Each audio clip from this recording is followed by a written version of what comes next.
Gewoon even deze hoes voor het beeld, voor de camera, voor de Harkers. Dat Schild, dat is de band. En het album heet Roos van Jericho. En ik kom hier bij Harmen Schild. Harmen. Hoi. Ja. Hoi. Wat is dit? Dit is een Nederlandstalige rockopera op vinyl. En die hebben wij met Dat Schild, dat is Dennis van Zomeren, David Wolge en ik hebben dat met z'n drieën geschreven en gemaakt. Waarom? Nou ja, omdat het fijn is om met liedjes een verhaal te vertellen. En als je een rockopera van maakt, dan kan je één verhaal uitsmeren over 14 liedjes. En op vinyl, omdat het gewoon een droom is geweest van onszelf. En omdat je er meer artwork op kwijt kan. Het ziet er mooi uit. Een grote plaatje. Het is een grote plaatje en je kan er nog een mooie poster zit er nog bij in ook.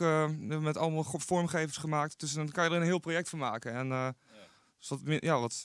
wat persoonlijker als een cd. Hoe oud ben je? 25 nu. Hoe komt er 25 jaar? Nou ja, dat is een beetje zeg opa. Maar hoe kom je erbij om inderdaad een rockopera is helemaal niet in op het moment, toch? Of wel? Nee, maar een paar van mijn favoriete platen zijn ook rockopera's, zoals Tommy en van The Who. En De rockopera is dat. Ja, en Pink Floyd. En je hebt ook een band als Volbeat, die heeft een conceptalbum gemaakt. En het spreekt me gewoon heel erg aan dat je een heel groot verhaal uitsmeert over liedjes. En je kan er dan veel meer mee dan gewoon een reeks liedjes op een plaat. Je kon ook andere mensen enthousiast krijgen. Ja, deze bandleden en ook heel veel studenten van de Academie voor Popcultuur die mee hebben gedaan. Er is een release party in Zalen Schaaf waar heel veel mensen aan meewerken. En die is volgende week donderdag op 28 mei. Niet onbelangrijk, waar gaat het over? Het gaat over een jongen die opgroeit tot een jonge man van 25. Dus sommige dingen... Ja, het is niet autobiografisch. Het is semi. Nee, het gaat over opgroeien, omgaan met tegenslag, met verlies van mensen, met wat je meemaakt op middelbare school, omgaan met uitvluchten in drugs. Er staan dus een aantal thema's in die denk ik voor heel veel jongeren wel of herkenbaar zijn bij zichzelf of bij anderen. En over hoe je, ondanks dat je mensen verliest of ondanks dat het leven lastig in elkaar zit, toch meer vrede kan hebben met moeilijke situaties en verder kan gaan en bijvoorbeeld muziek kan gaan maken. Dus we kunnen hier hoop uitputten. Dat is wel de bedoeling. En in ieder geval ook een leuke avond bij hebben. Er staan ook een paar hele vrolijke liedjes op. Het is niet alleen maar serieus, maar ja. Zullen we even wat horen? We moeten even wat opzetten. Zullen we even naar onze discjockey lopen? Even naar Ivo Poelsma. Hey heren, dankjewel. We gaan de plaat gewoon even draaien. Hè? Niks te doen vandaag verder. Oké. We rennen even naar Ivo Poelsma. Ivo, ja, ik zei eerst kant B, nummer 2. Kom maar, Harmen. Maar het is anders geworden, hè? Ja. Waarom niet kant B, nummer 2? Nou, die is al te vinden op Spotify. Ik dacht van, jullie mogen wel een liedje... Ik word meegesleept. Ja. Jullie mogen ook wel een liedje horen wat nog nooit eerder te horen is geweest. Dus dat is kant A en dan nummertje 4. Een dag om nooit te vergeten, heet dat. Een dag om nooit te vergeten. Hoe snel is het, Ivo? Kwak die nullen erop, jongen. Actie. Ik neem aan dat dit is kant A. Dit is kant A. En dan het vierde versje. Ja. Kun je nog iets duiden? Of niet? Moeten we het gewoon ondergaan?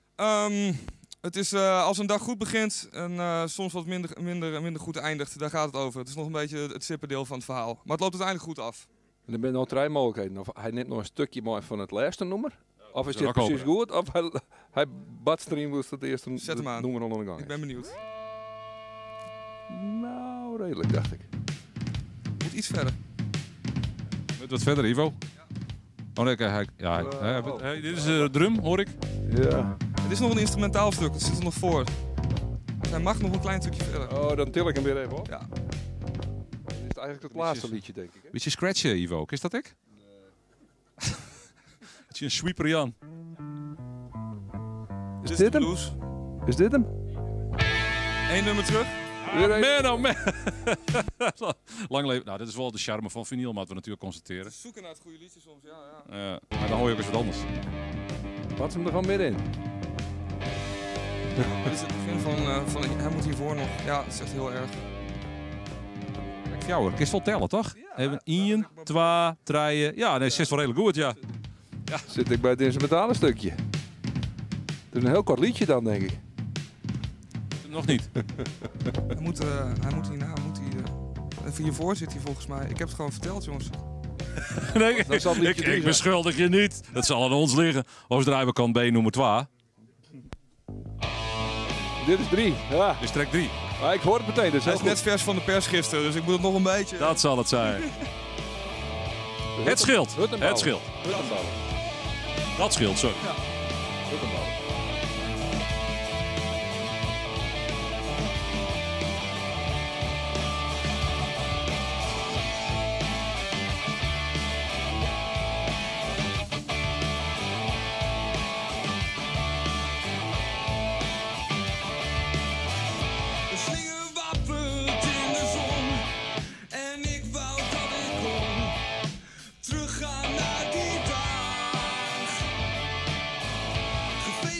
geprobeerd, het is een feest.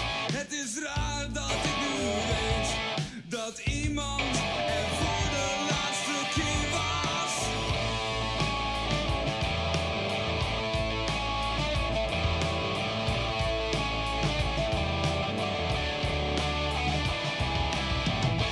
Een dag om nooit meer te vergeten.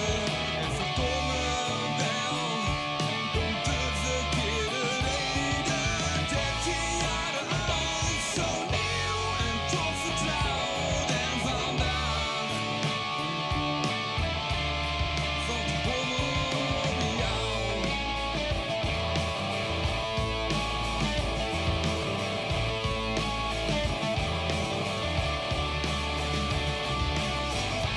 Naar de film met de bus, mama blaast een laatste kus.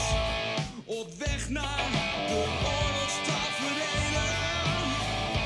Popcorn vliegt er door de lucht en mijn vader lacht en zucht. Denk nog niet na over het nieuws dat hij moet delen.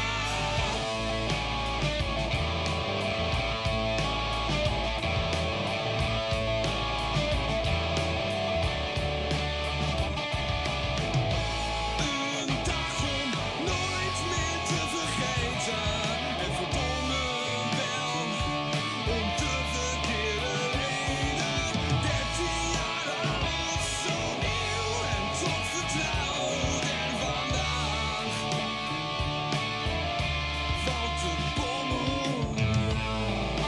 Vrienden gaan naar huis, de laatste lach. Kom bij het sluiten van de deur.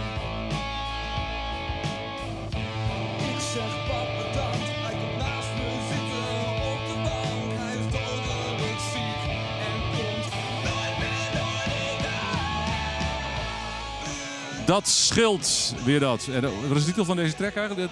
Een dag om nooit te vergeten. Dag om nooit te vergeten. Harme Schild, dankjewel. Release party wanneer? 28 mei, Zalenschraaf, deur open om 8 uur en Uncle Jimmy speelt ook nog.